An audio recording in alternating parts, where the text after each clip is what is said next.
Okay. There's the Three of Swords again. Hey, man. We're getting some different perspectives coming up here. And then the Nine of Cups. What do we want, family? I feel like we know what we want. I'm asking this general question just because I think you guys already know what you want. I feel like you guys are open to seeing what you get, but you ultimately know what you want. And usually people don't figure out what you want from them until you finally say it. You're like waiting and seeing and observing, but then when the time is right, you're like, yeah, no, actually I don't care. Goodbye. So yes, Nine of Cups. This is about desire, wants, feeling content, feeling happy, or this is personal happiness. Queen of Swords, that's your energy. Typically the Knight of Swords is your energy, but for the sake of the reading and the fact that this is the Queen of Swords, the focus is about you, your perspectives, and how you view things. But it also could tell me too that you guys are being very logical about the relationships that you involve yourself in. You guys are probably a little detached with the people that you're involved with because, of course, there's an aspect of you that's protecting yourself right now. Three of Swords don't come up for nothing. There's some things that you're protecting right now. You're not fully giving of yourself at this moment. Like this Queen of Swords, I don't ever see her giving of herself to others.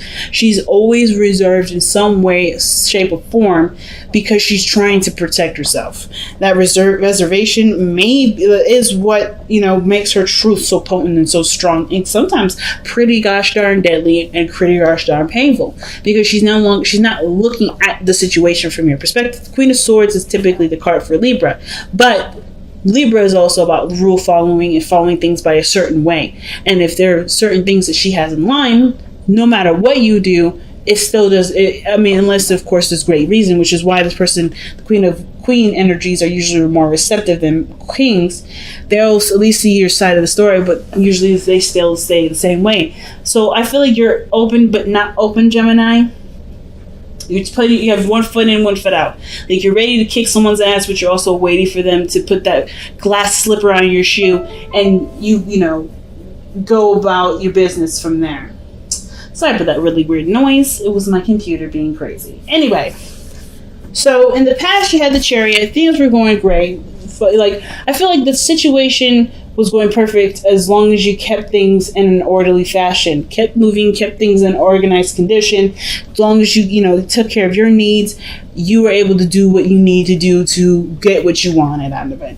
But now, with all the work that you've been putting in, I feel like you guys are trying to figure out what are the next steps. Because, of course, with the work that you've put in from then to now, you're in a different place, you're in a different lifestyle, you're doing a lot of different things, but you still have got a lot of stuff done and not a lot of return from it. So I don't know if you guys are looking from the situation as, from the aspect of return, but more of emotional fulfillment. Because I feel like you don't mind doing the work as long as you get something emotionally out of it, which you haven't been getting out of. I feel like you guys have been, the reason why the Queen of Swords is coming up is because you feel like your emotional valves are depleted. Like there's nothing that's filling you up emotionally. So now you're kind of running on, on gasoline. Like we're all like, you've turned into robot mode in a sense. But I'm kidding. I don't think any of you guys turned into robot mode. I feel like you guys really want something emotionally pleasing, something emotionally satisfactory. You want to feel content. That's why the Knight of Cups is coming up here. And I feel like the more you start looking at and start reevaluating, the easier it will become to manifest. I feel like right now, since it's just figuring out what in particular do you want to begin, or what do you want to manifest? Figuring it out is the biggest thing, right? Making that decision to figure out what it is to run. I feel like you already know. So why do we have the Seven of Coins here? Why do we have the Seven of Pentacles? If you already know what you want, what is there to reevaluate? The Ace of Wands, reconnecting with an ex, starting something passionate, creating a new adventure. So you're really evaluating either the amount of passion, of excitement that you have towards something that you originally wanted to start, or you're reevaluating, getting back together with an ex, sparking something new. You put in a lot of work already when it comes to starting a very passionate lifestyle, but it's still a lot of work and not a lot of return. So it's running a little dry.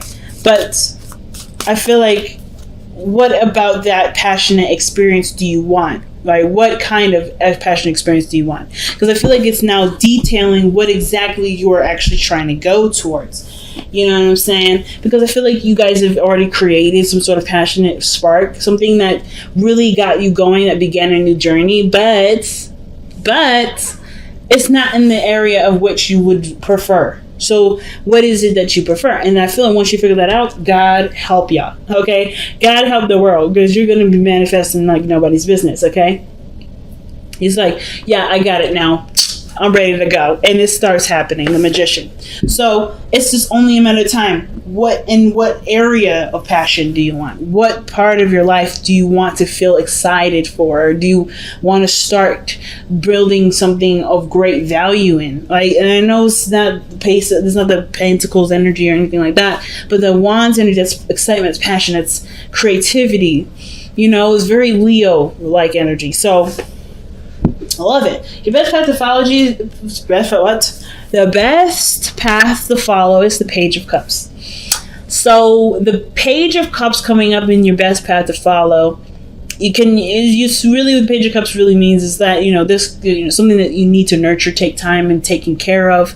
It could be a pet, a companion, an offer for, of a connection or communication of some sort of emotional truth, emotional, desires, or really developing something that you eventually want to have over time, right? So I feel like it's creating either a new dream or going after, or actually nurturing and growing some sort of passion here. Because the Page of Cups, that's someone that has a dream already. And like I said before, I think you already know what you want. But it's like the fire behind it. The work that's necessary to put into it. Do you want to do it?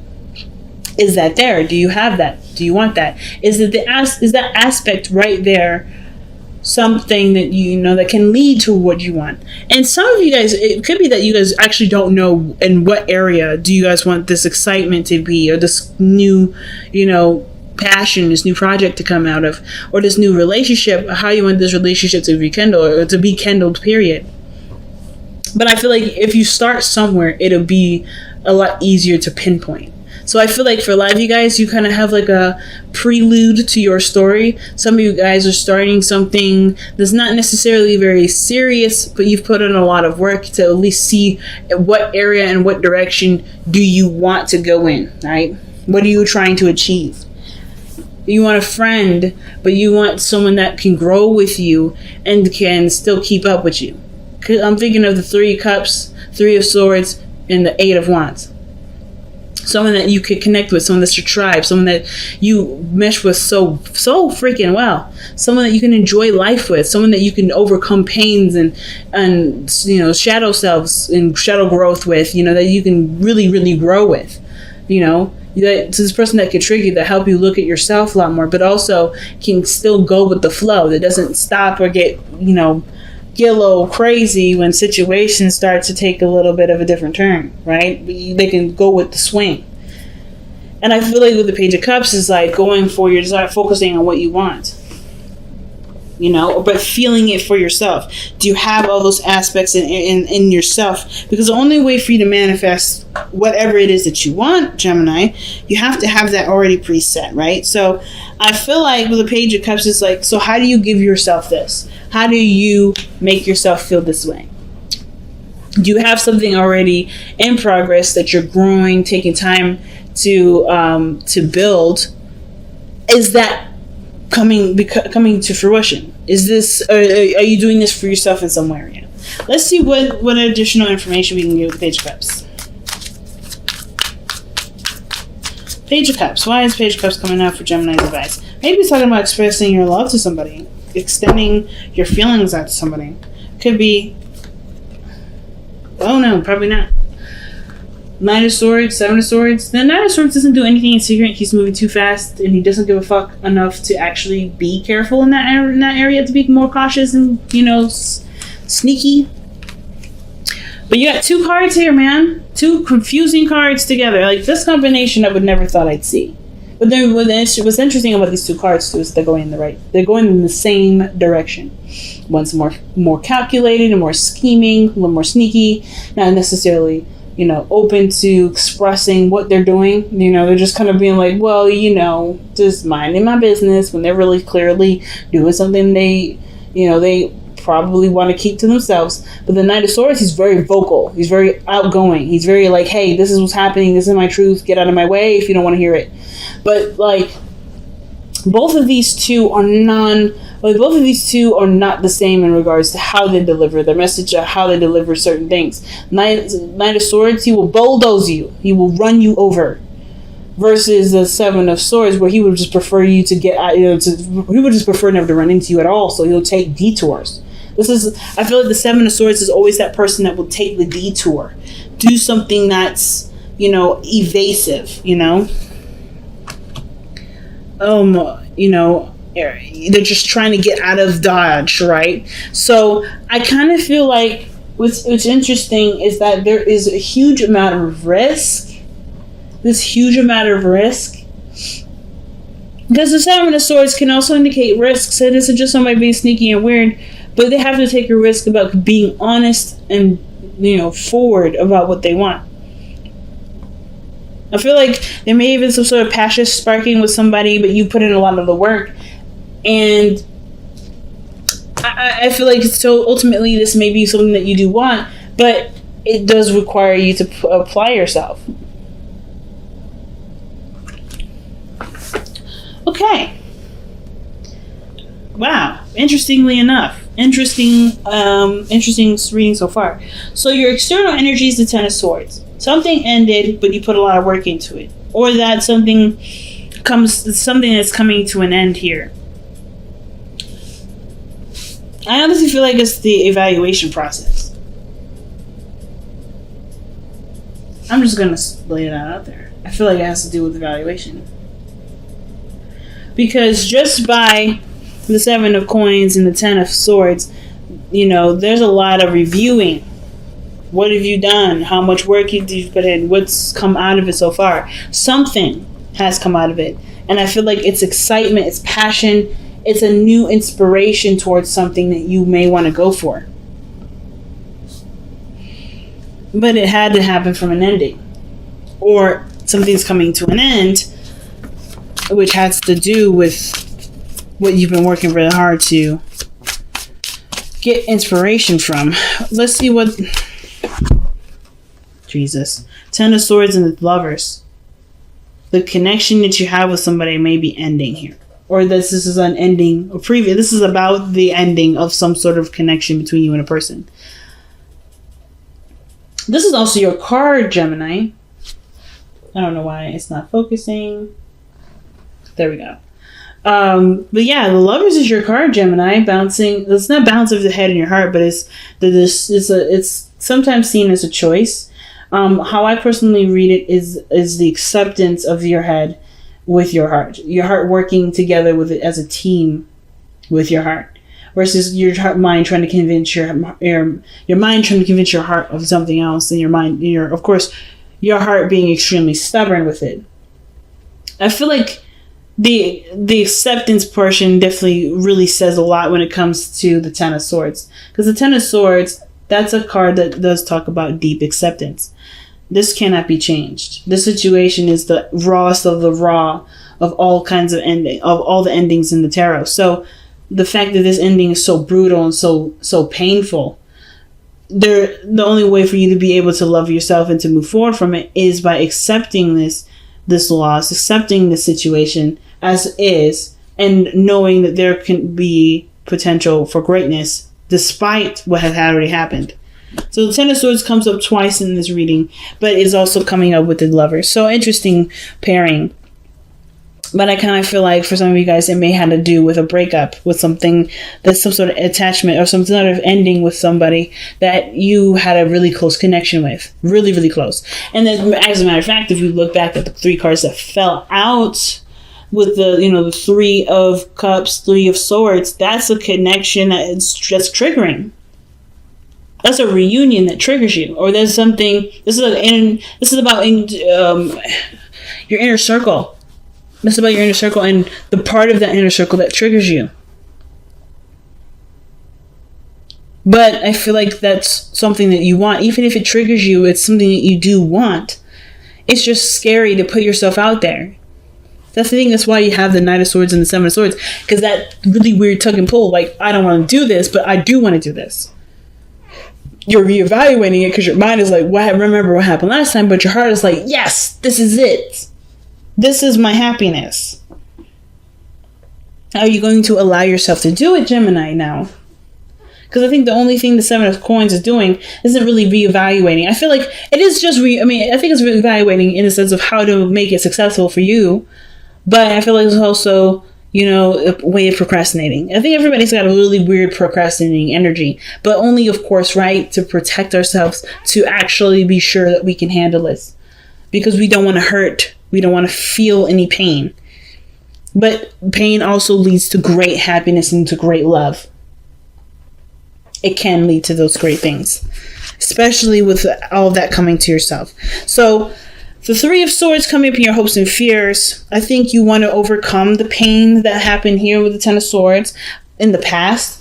I feel like there may be something else coming into an end soon, but the Ten of Swords in the external energy like this, but it's not necessarily, it's not a new ending. I think it's just looking at what has been over for a while, accepting it, and seeing the potential for greatness. But by changing your perspective with the Hangman and your outcome. So the Three of Swords is, I really feel like, is overcoming the loss, the pain, the triggering emotions, right? Like whether this is a friend or someone that you met that meant dearly to you as a relationship.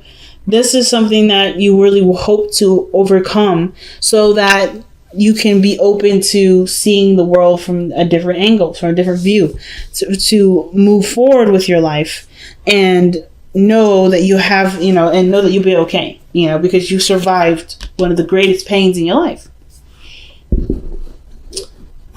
Man, this is pretty deep, Gemini. Was definitely not expecting this type of reading here. So let's see what we got going on for the Power of Surrender cards.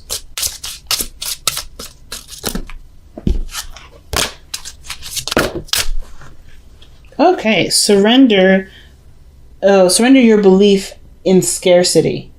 Jeez.